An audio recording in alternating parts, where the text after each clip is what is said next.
ಇನ್ನು China America ನಡುವೆ ವಾಣಿಜ್ಯ ಯುದ್ಧ ತೀವ್ರಗೊಂಡಿದೆ. ಚೀನಾದ ಉತ್ಪನ್ನಗಳ ಮೇಲೆ 10% ಸುಂಕವನ್ನು ವಿಧಿಸಿದ ಟ್ರಂಪ್ ಇದೀಗ ಚೀನಾ ಹಾಂಗ್ಕಾಂಗ್ಗೆ ಬರುವ ಎಲ್ಲಾ ಪಾರ್ಸೆಲ್ಗಳನ್ನು ಕೂಡ ತಾತ್ಕಾಲಿಕವಾಗಿ ನಿಷೇಧ ಮಾಡಿಬಿಟ್ಟಿದೆ. ನಿನ್ನೆಯಿಂದಲೇ ಜಾರಿಗೆ ಬಂದಿದೆ. ಈ ವಾಣಿಜ್ಯ ಯುದ್ಧ ಭಾರತಕ್ಕೆ ಲಾಭ ಉಂಟು ಮಾಡಬಹುದು ಅಂತಿದ್ದಾರೆ. ಎಲೆಕ್ಟ್ರಾನಿಕ್ಸ್ ಉದ್ಯಮಕ್ಕೆ ಇದು ಹೆಚ್ಚು ಅನುಕೂಲ ಆಗುತ್ತೆ ಅಂತಿದ್ದಾರೆ. ಚೀನಾದಿಂದ ಅಮೆರಿಕಾಗೆ ಕಂಪ್ಯೂಟರ್, ಮೊಬೈಲ್ ಫೋನ್, ಇತರ ಎಲೆಕ್ಟ್ರಾನಿಕ್ ವಸ್ತುಗಳು, ಬಿಡಿಭಾಗಗಳು ದೊಡ್ಡ ಮಟ್ಟದಲ್ಲಿ ರಫ್ತಾಗುತ್ತೆ. ಇದೀಗ ಸುಂಕ ಹೆಚ್ಚಳದ ಕಾರಣ ಈ ವಸ್ತುಗಳ ದರ ಹೆಚ್ಚುತ್ತೆ ಅಂತಿದ್ದಾರೆ. ಆದರೆ ಈ ದರ ಹೆಚ್ಚಳ ಆಗಬಾರದು ಅಂದ್ರೆ ಇವುಗಳನ್ನು ಅಮೆರಿಕ ತಯಾರಿಸಬೇಕು, ಇಲ್ಲ ಬೇರೆ ದೇಶಗಳಿಂದ ತರಿಸ್ಕೊಳ್ಬೇಕು. ಹಾಗಾಗಿ ಭಾರತದತ್ತ ಇದರ ದೃಷ್ಟಿ ಹರಿಸಬಹುದು ಅಂತಿದ್ದಾರೆ.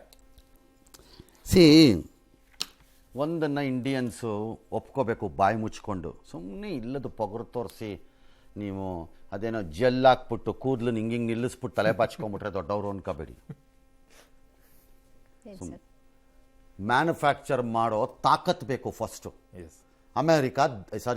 ಚೈನಾ ದೈತ್ಯ ಮ್ಯಾನುಫ್ಯಾಕ್ಚರಿಂಗಲ್ಲಿ.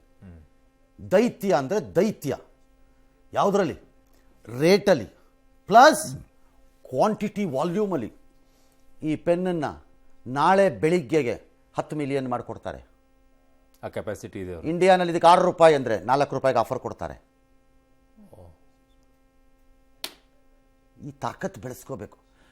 ಚೈನಾಗ ಹೋಗ್ತಿರೋದಿಲ್ಲ, ಭಾರತಕ್ಕೆ ಬರಬಹುದು ಆಗಬೇಕಲ್ಲ, ಕೆಪಾಸಿಟಿ ಬೇಕಲ್ಲ, ನಾವು ಇನ್ನೂ ಅದಕ್ಕೆ ರೆಡಿ, ರೇಟ್ ಆಗಬೇಕಲ್ಲ, ಅದು ಆಗಿಸ್ಕೋಬೇಕು ನಾವು. ಪಾರ್ಸಲ್ ಯಾಕೆ ನಿಲ್ಲಿಸಿರ್ತಾರೆ ಅಂತಂದರೆ ಆರ್ಡರ್ ಆಗಿ ಅಲ್ಲಿಂದ ಇಲ್ಲಿಗೆ ಬರೋದರ ಮಧ್ಯದಲ್ಲಿ 10% tariff ಬಿದ್ದುಬಿಟ್ಟಿದೆ.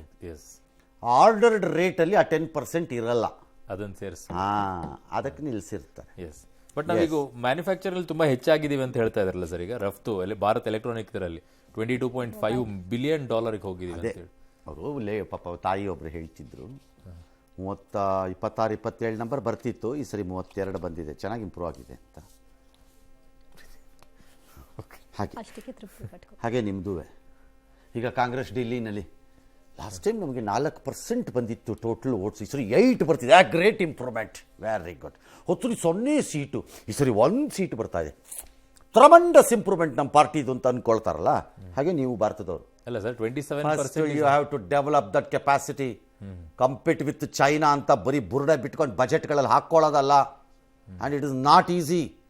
The system of industry, manufacturing, the methodology, labour force, labour loss, labour reliefs, ಮತ್ತು subsidies, power, water, number of working hours, infrastructure match ಮಾಡ್ಬೇಕಾದ್ರೆ ಮುಕ್ಕರ್ದು ಬಿಡ್ಬೇಕು. ನಾವು ಮಾಡ್ಬೋದು, ಮಾಡಬೇಕು. ಓಕೆ, ಸುಮ್ಮನೆ ಬೆಳಗ್ಗೆ ಎದ್ದ ತಕ್ಷಣ ಆಗಿಬಿಡಕ್ಕೆ ಅದೇನಿದಲ್ಲ ಅದು. ಎಸ್, ಪ್ರಧಾನಮಂತ್ರಿ ಗರೀಬ್ ಕಲ್ಯಾಣ್ ಅನ್ನ ಯೋಜನೆಯ ಫಲಾನುಭವಿಗಳಲ್ಲಿ ಅನರ್ಹರನ್ನ ಗುರುತಿಸಲು ಕೇಂದ್ರ ಸರ್ಕಾರ ಮುಂದಾಗಿದೆ. ಐಟಿ ಪಾವತಿದಾರರಿಗೆ ಉಚಿತ ಪಡಿತರ ಕಟ್ ಮಾಡಲು ನಿರ್ಧಾರ ಮಾಡಿದೆ. ಇದರ ಭಾಗವಾಗಿ ಆದಾಯ ತೆರಿಗೆ ಪಾವತಿದಾರರ ವಿವರಗಳನ್ನು ಆಹಾರ ಇಲಾಖೆ ಜೊತೆ ಐಟಿ ಇಲಾಖೆ ಹಂಚಿಕೊಳ್ಳಿದೆ. ಇದನ್ನು ಆಧರಿಸಿ ಆಹಾರ ಇಲಾಖೆ ಕಾರ್ಯಾಚರಣೆ ನಡೆಸುತ್ತೆ. ಓಕೆ.